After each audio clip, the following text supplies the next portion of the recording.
Oh.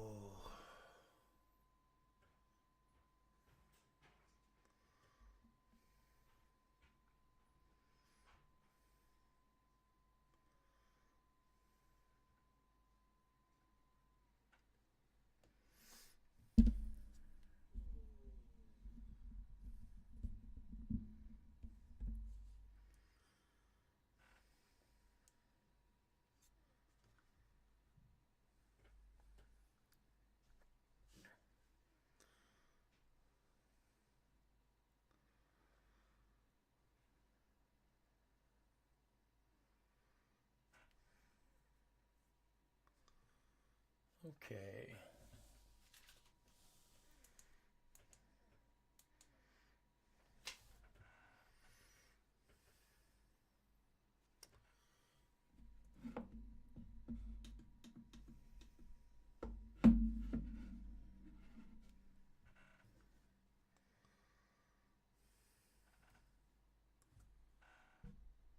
All these lights.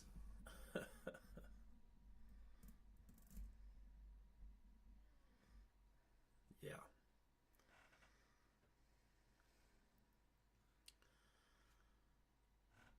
All right.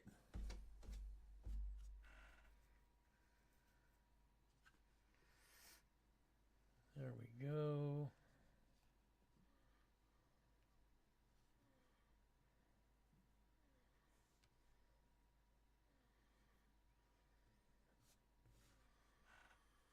Okay, pull up my info.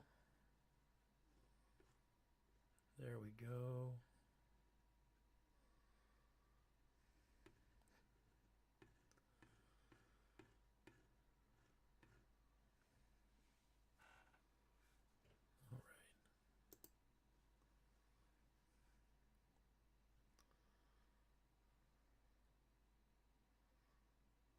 All right. All right. I think we're good. Dolphins fans, thank you for coming in and checking my channel out. If you come in, don't forget to leave a like and comment and talk to me. Tell me what you guys think about this free agency period so far as we gear up and get ready to head into the draft. That's where I really feel like we're going to fill in a couple large holes that we have. The main point of this whole live stream is mainly because I'm lazy and I don't want to make another video tonight with all the editing, so I figured a live stream would be a good way to go. The main reason I'm making this is because we have the first week of free agency is over, and a lot of good things happened with the Dolphins. And like I said, I'm not going to be the one to jump on the Chris Greer bandwagon and start talking about how great he did and all of this and how wonderful he is and how I forgive him for being a monumental idiot up to this point. And I do have some qualms with him still, basically because of a move that was made today that just drove me up the wall, or yesterday. And I other than the one move that everybody knows what that move is, and if you go back and watch the video I made this afternoon, it'll pretty much fill you in on how I feel about it. Liam Eichenberg was re-signed to a $4.2 million one-year contract, and on that, it sucks. I explained why it was not a good idea and how the mentality of, well, he's not going to be a starter isn't really a good mentality to have. That's a spot on the team that can be taken by somebody who wants to, improve and play better and who isn't satisfied with subpar lineman play.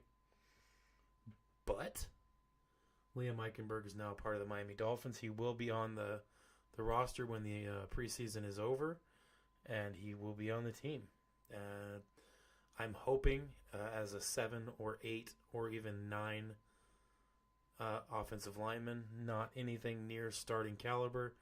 Obviously, with the performance he's put on the field, he is not starting caliber. Everybody should know that.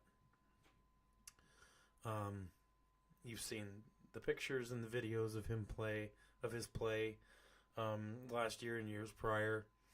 He has, and it's hard because he has these moments. I mean, he was an all-pro in college and high school, and coming out of college and getting drafted by the Dolphins, he was supposed to be something special. And like I said, this is not a slight against him as a person or his character. He is a very well-liked person. He's nice. He does a lot of things community service-wise. I'm sure he's a really nice dude. Obviously, I've never met him. But speaking from a strictly a football mentality and a football area, speaking from that, I don't know what Miami sees in him. He is an extreme utilitarian, which means he can play every position up and down the offensive line. That is true.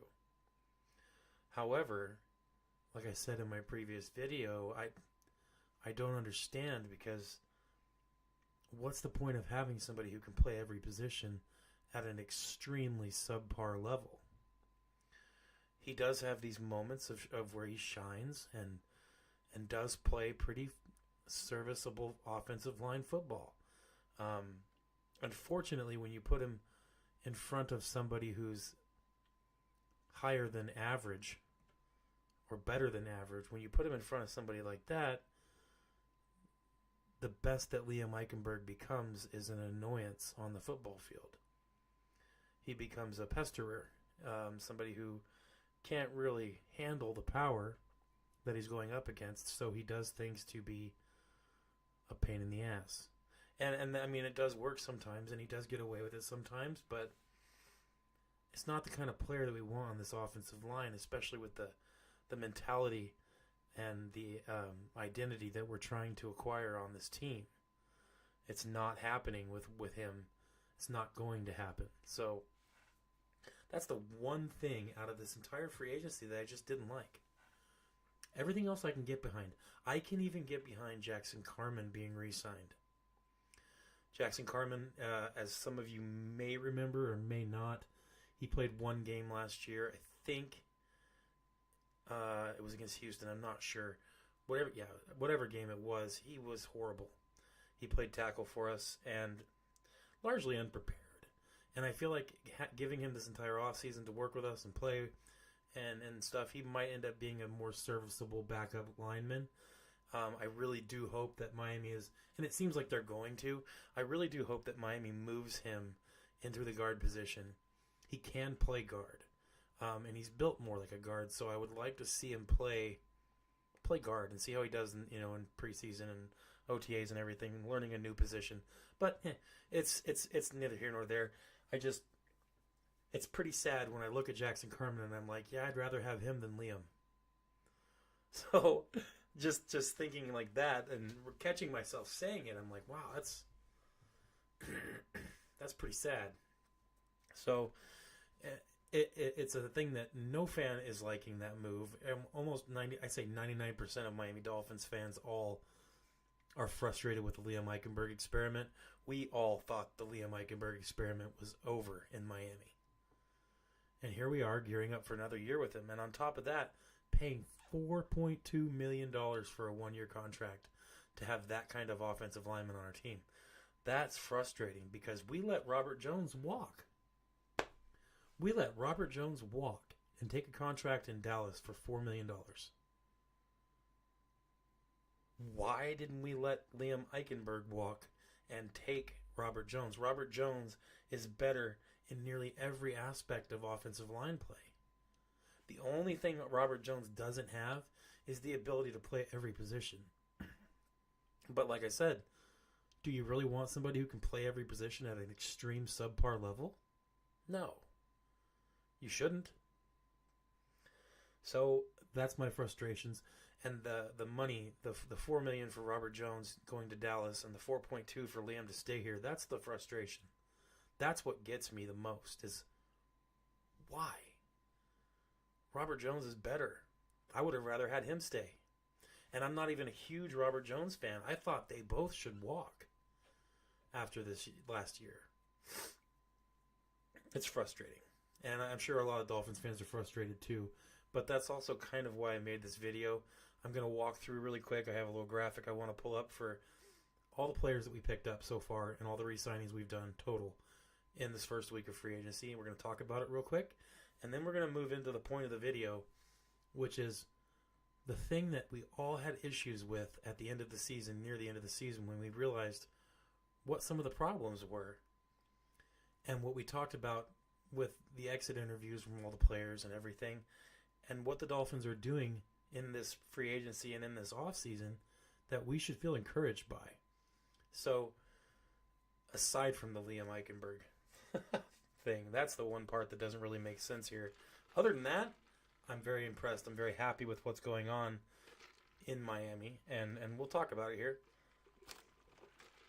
So I guess what I'm going to do here is I'm going to scooch myself over this way, and in doing so, yoink, let's move this over here.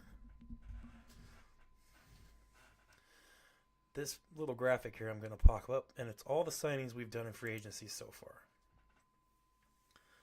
So let's look at it. I'm going to read through the names, and then we'll go through and talk about some of them. Safety Elijah Campbell. Safety Ashton Davis. Safety Ifeatu Melifonwu. That's right, I said it, and I said it correctly. Everybody's just going to end up calling him Iffy. That's his nickname, so if you say Iffy, everybody's going to know who it is. So that's one way to do it, Iffy. Try saying Iffy instead of Ifeatu Melifonwu. Okay? That's another easier way to do it. So, we got Iffy. We have linebacker KJ Britt, linebacker Tyrell Dodson, linebacker Quentin Bell.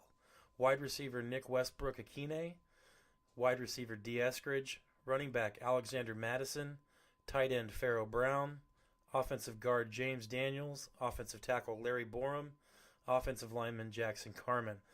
He's an offensive lineman. He's listed as offensive line, and I think part of that is he does have guard experience, so he's technically either or, and that's why I think he's going to end up being offensive guard this year instead of playing tackle like the one game last year. I think it's going to be better for him. Offensive guard Liam Eichenberg. Ugh. Defensive tackle Matt Dickerson. Those are the people that we have signed or re-signed heading into week 2 of free agency and moving into draft time. Now, if you look at the list, it does address a lot of the issues that we've had. Not wholly. There are a couple positions that I feel like we're good at and set for. And with free agency, the things that we've picked up, we could play those positions right now. And I feel like we'd be okay. We'd be young, maybe even somewhat inexperienced, but if we could stay healthy, I feel like this is actually going to work out pretty well, especially in a few of these categories. Elijah Campbell, everybody knows the deal with him. He did fill in here and there last year. He is a very, very important special teamer. And aside from I really want to see him get involved in safety play this year a little more, I recognize the importance that he has at the safety or at the in the special teams area of the game. So we do need to improve our special teams, and I feel like some of these special teams aces that we have, and there's not many of them. I feel like the ones that we do have, we really need to keep them on this team, and I think that's part of the reason that Miami stuck with Elijah Campbell. Also, Anthony Weaver loves Elijah Campbell, so he always speaks very highly of him, and I feel like this could be one of those years where he might step out from the shadows a little bit and get some more playing time. Ashton Davis came from the Jets.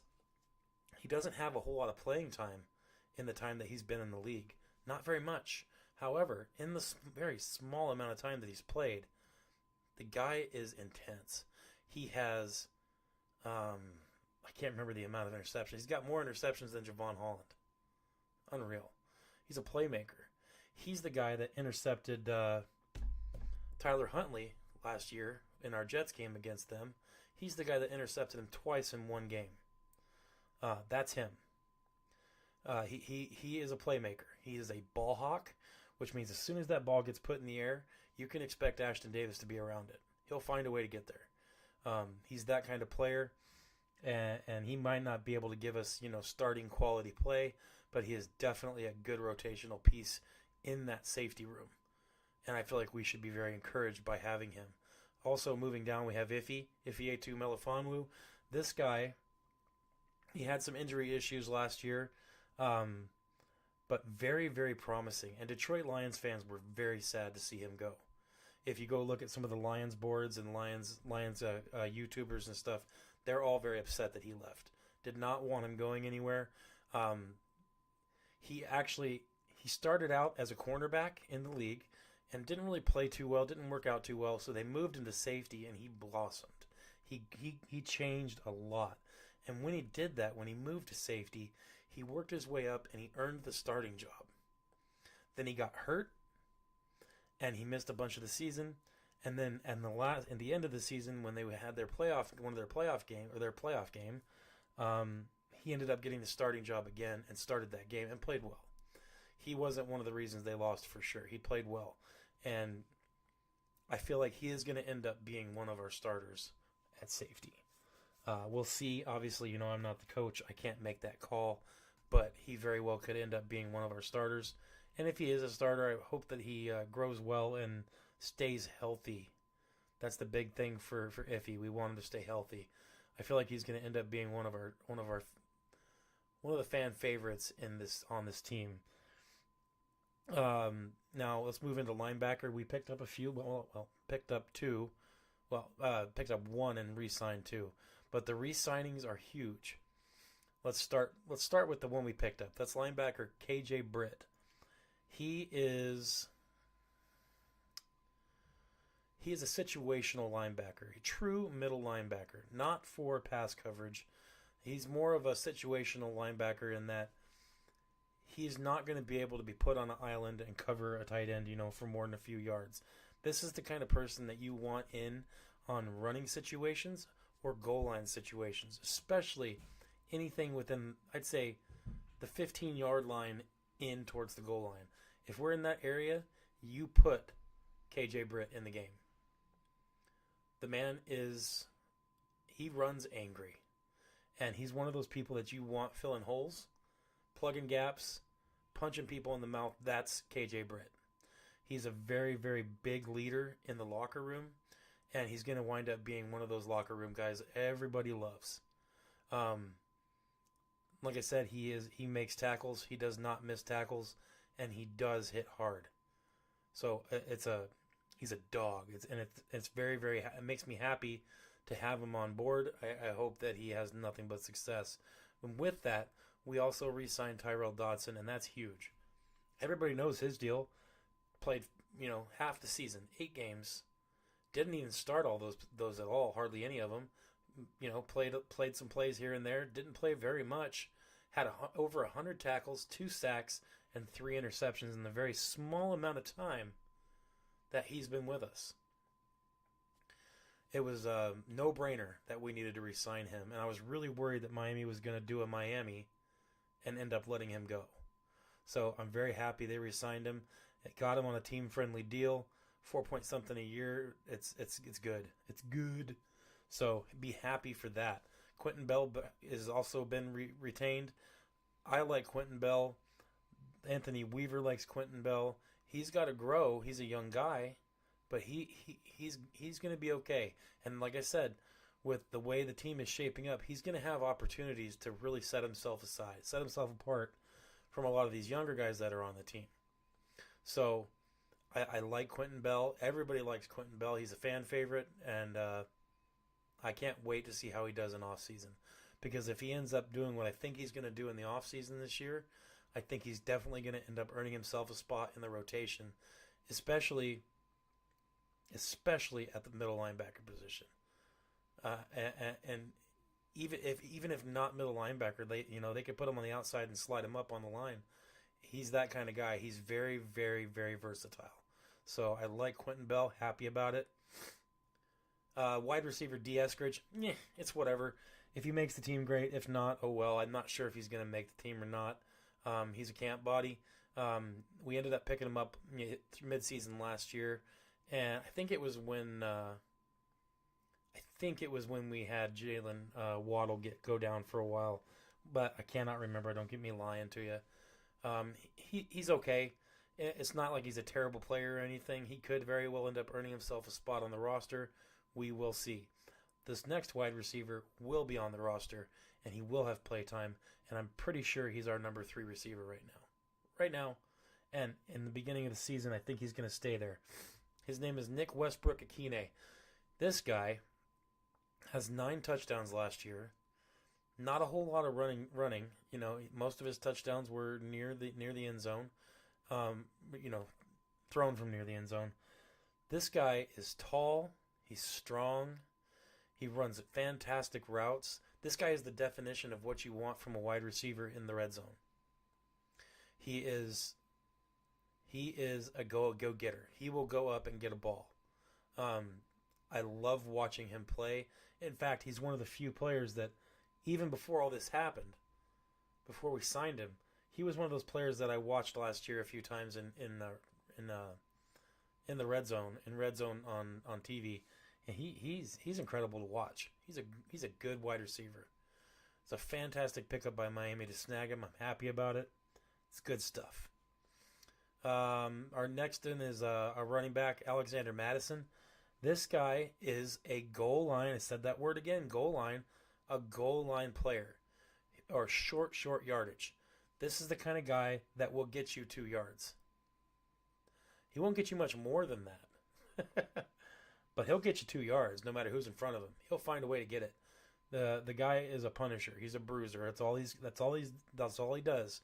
You can't look at his yards per carry and be like, oh well, he's only got a 3.4 yards per carry average.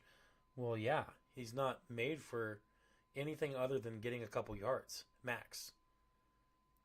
We need this in the goal line. We need players like him in goal line. Him and Westbrook-Akine at wide receiver, we need those kind of players in goal line situations. We don't have those opportunities. It's one of those things where we've been really bad in the red zone, and part of the reason is because we don't have proper weapons to take advantage of red zone situations and goal line situations. Now we're starting to wind up with those things that we need. Also, we picked up tight end Pharaoh Brown. Pardon me. Pharaoh Brown is the other piece of this whole goal line movement that the Dolphins are making in free agency. The man he's big. He's a beast. He can run block. He can pass block. He's a fantastic blocker, period. Pass blocking, run blocking, doesn't matter. You put him out on a screen and have him lead block for a wide receiver. Oh, my goodness. This guy is going to help out a bunch. Right now, personally, I would put him above Julian Hill. I would put him above him. He's definitely a better pass catcher than Julian Hill, and I think he's a better blocker, running and passing. He doesn't make as many mistakes, that's for sure. So, Pharaoh Brown is going to end up being on the team. I can see it coming. I mean, ideally what I would think would happen is that we would pick up another tight end in the draft, and we would have that rookie. We'd have Pharaoh Brown, and we'd have Johnny Smith, and I really think that our tight end room would be very strong with those 3. So that's Pharaoh Brown.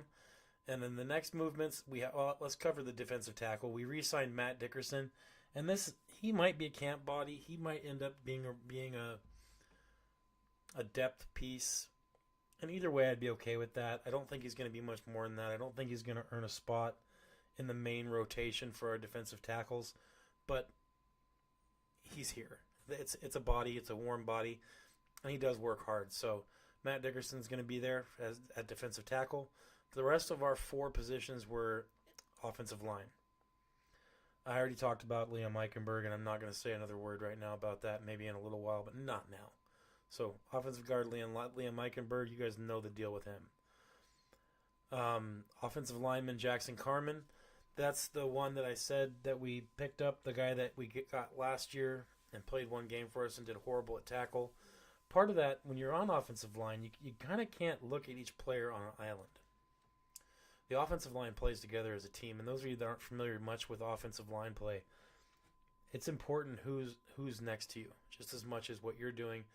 The people next to you, what they're doing is just as important. So in that game, we had a lot of injuries on offensive line, and Jackson Carman came in, and he's surrounded by people not doing their jobs, and of course he's not going to get anything done right either. He had a bum rap in that game, and like I said, he did horrible. But beyond that, I'm not going to give him much crap about it. I want to see how he does having this offseason to play with Miami and learn and see how good he can do and see where he can get himself. I do think they're going to move him to guard from tackle, and if they move him to guard, I feel like he's going to have a little easier time managing situations and mitigating pass rush. So we'll see how he does. Larry Borum, we got him from the Bears, and this people are like, he sucks, he's terrible. I think they're going to try him out at guard. I think he can play tackle, he can play guard, he can play center. He's one of those swing guys. He can play a lot of positions on the line. I don't know his availability from left to right side, but I'm assuming if he can switch whole positions, then he can probably go left or right as well. Like I said, nothing crazy. He is huge. I'll give him that. Big dude. 6'5", 330-something pounds. He's a big guy. And that's kind of what we need. We need big young guys. He fits the bill. He just needs to work on a little bit of his legs and his foot action. If he can do those things, I think that he's going to work out pretty well as a depth piece on the offensive line. Time will tell. We shall see. James Daniel, offensive guard. He's the other one that he's the best signing we've had next to Nick Westbrook, I think. Those are the two that really stick out the most to me personally. James Daniels is a fantastic guard. He will be a starter, and the only bummer with him is the Achilles injury last year in the beginning of the year, but he was the best guard in the NFL before that injury in week 4. So he was playing the best, and then that happened, and he's had all year to recover, and he's healthy now-ish, they said. He should be ready to go by June, or end of May, early June. So before everything kicks off with OTAs and camps and everything else, he should be good to go. Hopefully there's no setback there, and hopefully he recovers and can get back to some kind of form as he was before. If he can do that, James Daniels will be one of the strong points of our offensive line, and we desperately needed him on this team, and we need him to do well. So hopefully he stays healthy. But that is the group that we have on this team that we've added. And it's not too bad. For a team that's trying to save money and not kick money down the road. This is the big important thing, is they're only doing restructures on players that make sense. They're not doing it to grab money. And in doing that, they're being responsible. They're not making it to where next year we're going to be super hurt and even worse off than we were this year. They're doing it smart. And I think it's a good idea for them to be doing this, because last year we kind of screwed ourselves over, and we're paying for it right now. So they don't really have a choice. They have to do this. But I do feel like, with the Liam Eichenberg thing aside, Chris Greer and the Miami Dolphins front office have done a good job. Not bad at all. They're filling needs. They're doing what they need to do to make things better, and they're actually setting us up for a better year next year and the year after. You can't ask for much more than that. Some of these fans that are getting all upset and bent out of shape, we didn't get this guy and that guy, we didn't trade for Myles Garrett and all these guys. Well, we can't. We have very specific needs, and we can't be wasting a bunch of money on other things. So no, we're not going to get, we weren't going to get Cooper Kupp. That was never going to happen. We weren't going to get these guys because we could only offer a certain amount of money, and they're getting insane offers from other teams. Let other teams overpay. Let other teams put themselves in trouble. Let other teams experience cap hell. Cincinnati Bengals are going to experience cap hell very soon. A bunch of teams are. And I think Miami did the responsible thing doing what they're doing right now. Now, the part that encourages me the most, and this is what I wanted to talk about, is at the end of the season, when all this stuff was going down, when we were losing that last game against the Jets and all the stuff in the locker room and the player exit interviews and what Mike McDaniel said in his press conference at the end of the year and what all the YouTubers were saying, and after the Packers game, what was everybody saying? Oh, this team is soft. We need dogs. Tyreek Hill. We need dogs on this team. YouTubers saying, oh, this team is old. We're old. We need to fix this. We need to get young. What the Dolphins are doing right now. Let's go through it. Let's walk through this. What the Dolphins are doing right now, they're getting young. They might not be the youngest team in the NFL, but they are getting much younger than they were last year. They're signing dogs. They're not signing just any player they can fill the line with. They're finding people that want to fight. They're talent-wise, but guess what they are? They're dogs. They're fighters. This is the thing that no one is talking about. No one is giving credit to the Miami Dolphins for this fact. I made a video a month ago, or maybe a month and a half ago. I made a video a month and a half ago, near the end of the season, saying that we really, really, really needed to get players to change the identity of this team to a team that when you go to play them, you're going to get a fight. A team that isn't going to quit. A team that doesn't know how to quit. I made a video talking all about how identity of a team comes from players, individual attitudes, mindsets of individual players directly affects the identity of a team. And how we needed to make sure that we had more people with a dog identity or mentality personally to change the identity of the team. These players that are coming in, these guys are dogs. Look at that list again. These guys are dogs. There's a couple on there, like I said, that I do not like. Liam Eichenberg. Matt Dickerson is whatever, but he is a very hard worker. I'll give him that. But listen to this. We know Elijah Campbell is a fighter. Ashton Davis, nobody can argue that man is a heat-seeking missile on the field. That guy doesn't quit. He goes full speed and that's it. He wants to kill somebody on the field. Afietu Melifonwu, he got hurt really bad, but that guy plays hard. He is not weak. He is big. We know Tyrell Dodson is a beast. KJ Britt, you guys are going to be amazed with him if you haven't seen him play. Wait till you see him play. Go watch him play. Look at some of his highlights. The dude is a monster. Not the best in the world. He's very limited in what he can do. So he's going to have to grow those other aspects of his game. But you line him up on a blitz play or goal line, that man is going to be plugging things. I'm telling you. Westbrook is a dog. He doesn't quit. He's a beast. Alexander Madison, that's all that man does. He gets 2 yards, fights for it every bit of the way. He won't quit. Pharaoh Brown, same deal. The man's a monster. There is nobody in this league that he can't block. James Daniels, you know the deal with him. I mean, these guys, Larry Borum even loves to battle, loves to fight. He was in a bad position in the Bears, and I explained why.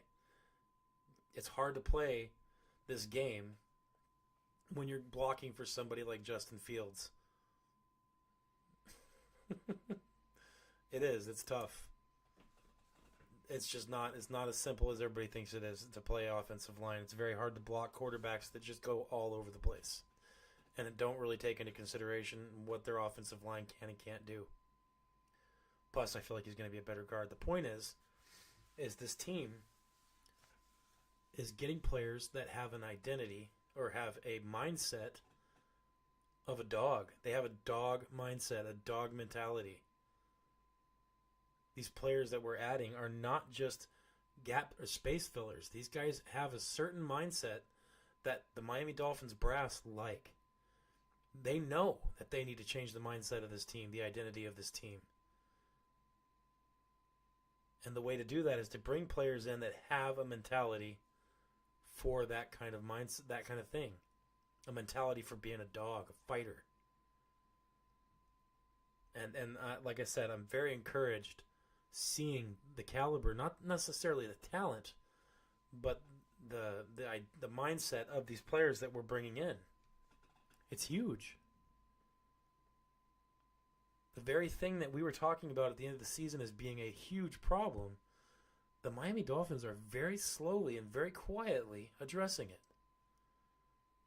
And they're getting younger. We're getting younger at every position. Every single one of them. It's encouraging in that aspect, knowing that next year, knowing that at least we may not win a bunch of games. We might win a bunch of games. Who knows? But I'd be happier to watch us lose a game knowing that we didn't quit. Knowing that our receiver didn't quit. Hopefully Tyreek Hill sucks it up and stops being a little baby back. Hopefully Tyreek Hill can grow up a little bit. But do you think Tyreek's going to want to do something like that when he's got a whole team of dogs fighting?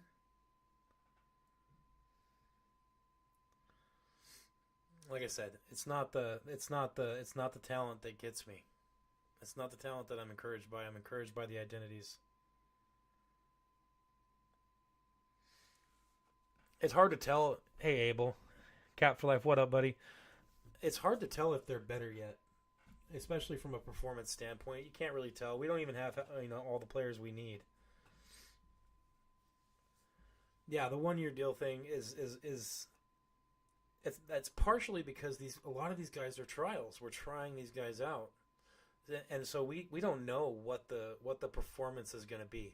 What I can tell you and what I know is going to happen is I know that the attitude is going to change. The attitude of these players that we're picking up is not normal for what we had on the Miami Dolphins. So that part, and Cap for Life, see if you can follow me on that part, man. It's not necessarily the performance of these players that I'm excited for. I mean, I do feel like we'll be okay, but it's the attitude of the players. It's their individual mindsets. From what I've seen from their performance on other teams, it's their mindsets. The fact that they're dogs, that's what we need on this team.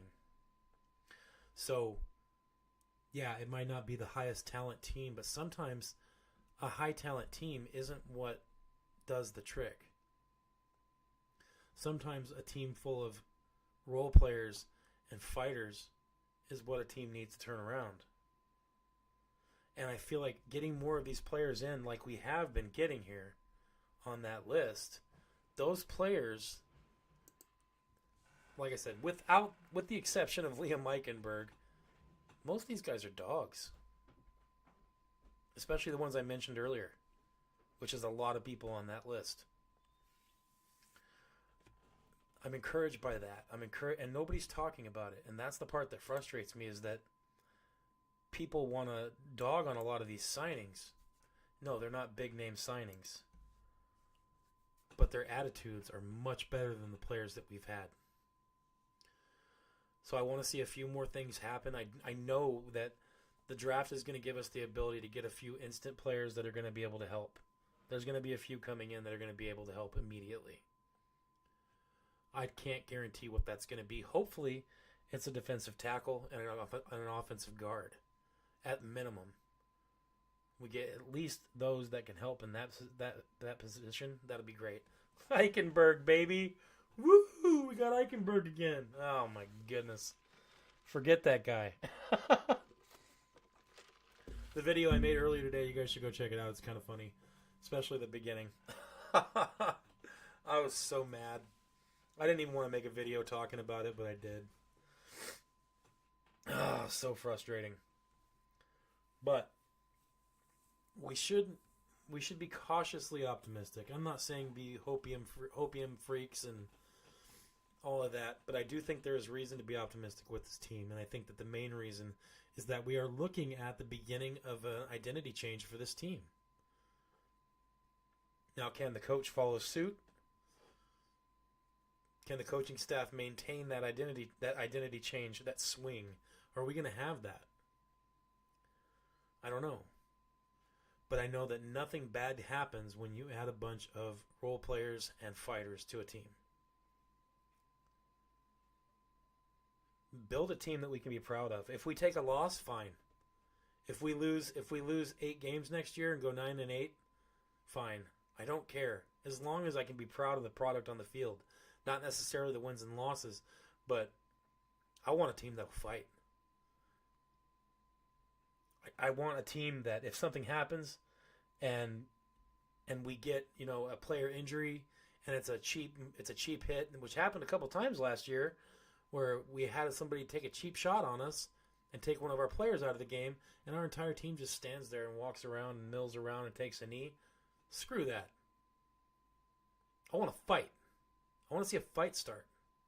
I want a team that's not going to let something like that happen without taking a piece of their ass out. That's what I want. And it looks like this is the beginning of an identity shift. And that's what needs to happen above everything else. I'll play with backups as long as they're dogs. I would love to see it.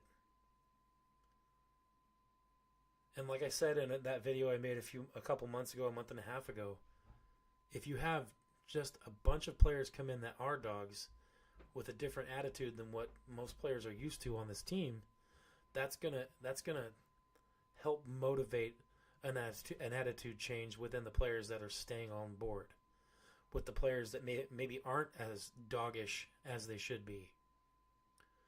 Being surrounded by dogs kind of encourages the players who don't have as much of a dog mentality to adopt that mentality. It lends confidence to the player next to you.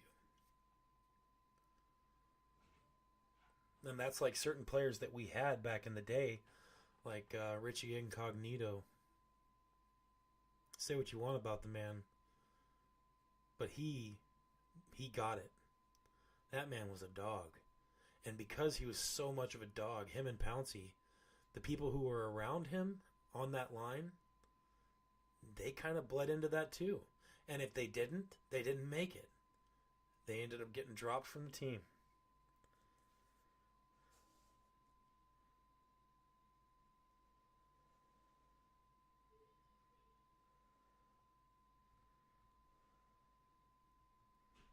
Yeah.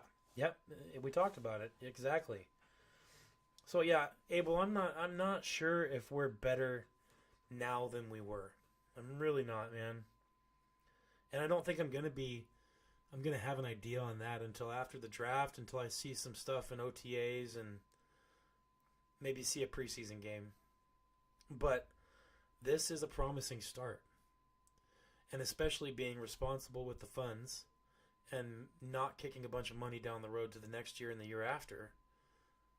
So far, so good. I tell you what, if we restructure Tua's contract, I'm gonna scream, because restructuring his contract would be one of the worst things we could do as a team. That would definitely kick a bunch of money down to the next couple years, and it would hurt us. And I'm not saying I want to get rid of Tua. I want to see how he does this year. I want to improve the offensive line, take all the excuses away, say stay healthy. Here's an offensive line that can protect you at least, top 15 in the league. I want at least a mid-tier offensive line, which would be a massive improvement. I want to tell him, hey, this is it right here.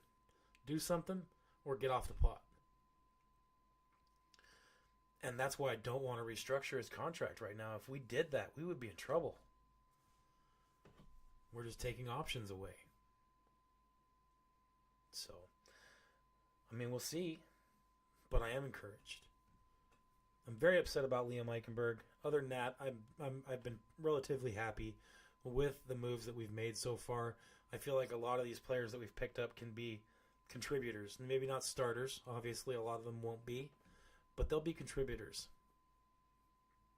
We can't get much worse as an offensive line. So you have to look at the players that we're getting on offensive line. It's going to be an improvement as a whole. The package of offensive linemen that we're going to have this year will be better, even if freaking Liam Eichenberg is there. Hopefully, he's an 8, 9, or even a 10 lineman. Not anywhere near starting. So, we'll see.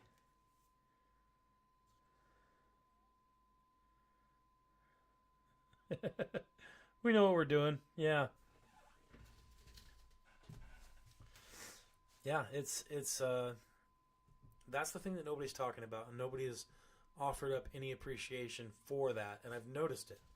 So I just wanted to say, I am happy with the Miami Dolphins for definitely addressing the attitude and mindset issues. Maybe they haven't really instituted any program or punishment or repercussions for the team yet because the team hasn't really gotten together. But they've taken the first step in trying to get players that have more of that mentality. And they've definitely made an effort to get younger. So I'm very encouraged by those things. And all of you should be too. It's hard because we are such a jaded fan base. And it's understandable. I don't blame anybody for being upset about what's been going on with Miami for the last 25, 26 years. It's been rough. But we have to have the same attitude that we want our players to have. We got to be a bunch of dogs on the fan base too. We don't want our players dealing with knowing, how our fans are. So sometimes our fans are insufferable. So we got to suck it up a bit as fans. If anybody watched that Teron Armstead interview on Dive Bar Podcast, I do think that Teron is coming back after watching that interview. He's pissed. I think he wants another go. So, knowing that encourages me as well. Thinking that, Teron's a good dude. And that interview was amazing. Hearing him talk and talking about, hey, we hear the fans. We see what they say, what they do. We understand. And he's like, I want the fans to know that when the games are over and if we lose, we don't go home and go, that's what it is. At least I'm getting paid. He said that. He's like, we don't do that. He's like, it gets to us. We don't want this drought, this playoff drought on our hands anymore. We want to change. He was talking about it. It's encouraging. And if nothing else, just knowing that the players feel that too, that makes me feel a little better. And you should feel a little better about it too as a jaded fan, because we're all jaded as Dolphins fans. No one's happy about what's going on. Are we? Do we want to be mediocre for the rest of existence? I mean, 25 years, most of us, that's most of our, formation or formative lives. That we've been fans of a team that craps the bed in the playoffs or doesn't make the playoffs. It's been a long time. I mean, I remember the last time we won a playoff game, but most fans don't even remember that. So it gives me newfound respect for some of these younger fans who've never experienced success from Miami. How sad is that? And they're still fans. Good on you guys, on you younger fans. Congratulations, man. That's a hard thing, being a fan of a team that you've never witnessed success for. I don't know. I'll tell you what. There's a chance for something cool this year. That's the best part about preseason. Every team has a chance to do something cool. It's just a matter of, are they going to pick up players that play well together? And are they going to have a scheme and a plan and an identity that works? I feel like this is our chance to right the ship a little bit. Get a little bit of a youth movement. Get some dogs in there.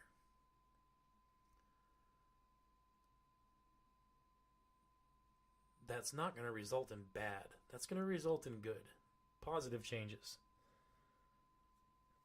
Yeah, the NFL is stupid. I don't know. And I felt stupid because I reported that we were going to get 11 picks in one of the videos. And then, like, 2 days later, they're like, oh, yeah, no, we're taking that draft pick away and giving it to the Saints. It's like, man, screw you. You gave an extra pick to the Saints. They're not even going to be able to sign another 7th-round pick because they got no money. They're going to barely have a team to field. They ain't got time. They ain't got no room for another pick. It's stupid. I don't even understand how it happened. NFL made a miscalculation. Well, you already did it. You shouldn't be able to recant it. Stupid. I know it's just a 7th-round pick, and I shouldn't be as upset as I am, but I was excited about having another pick. I was like, yeah, dude, give us 11. Give us 4 in the 7th round. I'll take it. How stupid is that we lost that? I agree. That's dumb. Screw the NFL. Miami Dolphins getting punished, and they didn't even do anything wrong. For once.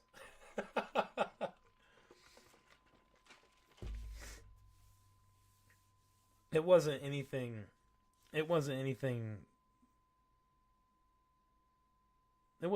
we did. It was the NFL messing up on their awarding. We didn't mess up, the NFL did. So it's nothing we did specifically. We just got given a pick that we probably shouldn't have been given in the first place, and then the NFL caught their mistake. So yeah, it was resulting around Cedric Wilson's contract. But like I said, it wasn't us that did the mistake. It was the NFL that awarded it. They screwed it up. We didn't. Still, it sucks.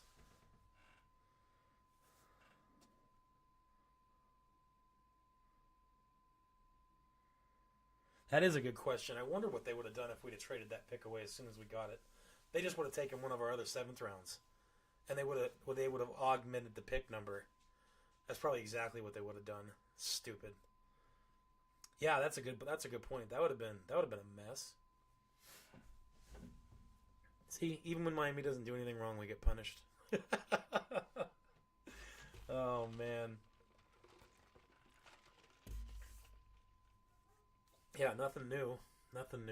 Yeah, just they didn't get to do it last year, so they felt like they should do it again. They're like, I miss taking picks away from the Dolphins. Roger Goodell's like, yeah, okay, let's do that again. Oh, take a 7th from them. Say it was Cedric Wilson's contract.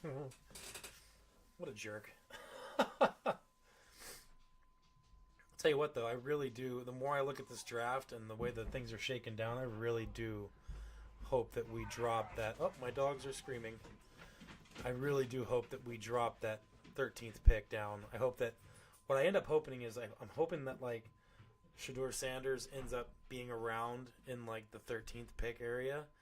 And then a bunch of teams, if that happens, a few of these players that are in the top 13, 14 range, if they make it to the 13th pick, there's going to be teams that are immediately going to call the Dolphins while we're on the clock and be like, I'll give you a later 1st round and a 2nd round, or I'll give you 2 seconds and a 4th, or it's going to happen instantly if a few of these players are still around. And I don't think Shedeur is going to be there at 13, but the longer we go through this process, there's more and more people thinking that he's going to be there. Especially if Shedeur opens his mouth and says something stupid again. As soon as he does that, we're going to have on our hands a really good opportunity with that 13th pick to maximize volume.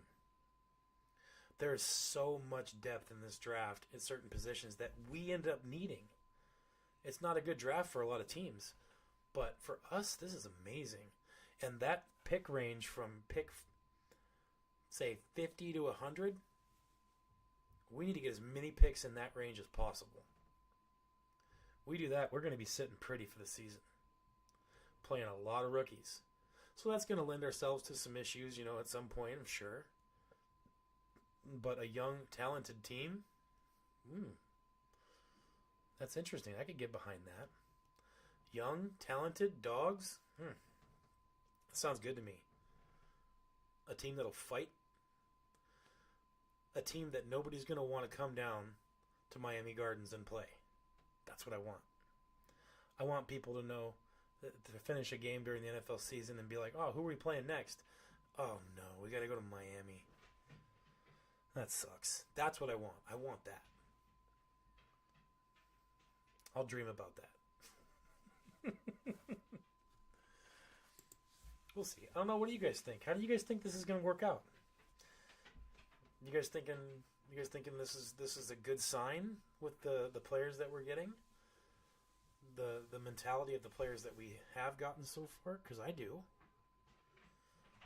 It encourages me. As far as performance on the field goes, I just don't know until we see some of it. So, I don't know. Hopefully something happens. Hopefully they do well. I hope Tua can stay healthy. We talked about it last live stream. Chunky Tua would be good. We all have, man. We've all been burned way too many times, especially as Dolphins fans. And as people in the world, we get burned by a lot of things, regularly. But when we get burned, do we quit? I'm not going to quit. I love this team too much. Even if they do give me heart attacks during the regular season and frustrate me to all hell and back, I'm still a huge fan. Still going to do whatever it takes to watch as many games as I can, watch as many plays as I can, see as much all-22 film as I can. Anytime I see a new video pop up about the Dolphins, I'm always on it. I'm always looking for the information. Doing this little YouTube channel is for me. I'm telling you, I love it. Yeah, expectations are low for me too. I'm thinking 9 or 10 wins. But that might change as the season as the off season goes on, and we'll see how I feel after the draft. I tell you what, that draft is going to be huge for us. And once I see what we end up doing in the draft, then I'll have a much clearer picture of what I think about this coming season. But for now, I'm encouraged with what we have and what we've gotten so far. We still have a lot of needs. We still have some things we need to work out. But it was a good start. Liam Eichenberg, not so much. Oh, that picture of him laying down while blocking just cracks me up. What a joke. Oh, man. I don't know. It is what it is. We got opportunities here. The draft's coming. Things might change. We'll see. I think that we have a good opportunity to make some changes, and this is how you start. So that's what we need to hope for. But thanks everybody for watching. I appreciate it. I just wanted to talk about all that, especially the identity and the dog mentality. I really wanted to discuss that with everybody. Drop a like, comment if you want. Thanks for watching. I appreciate it. Fins up. Stay hopeful.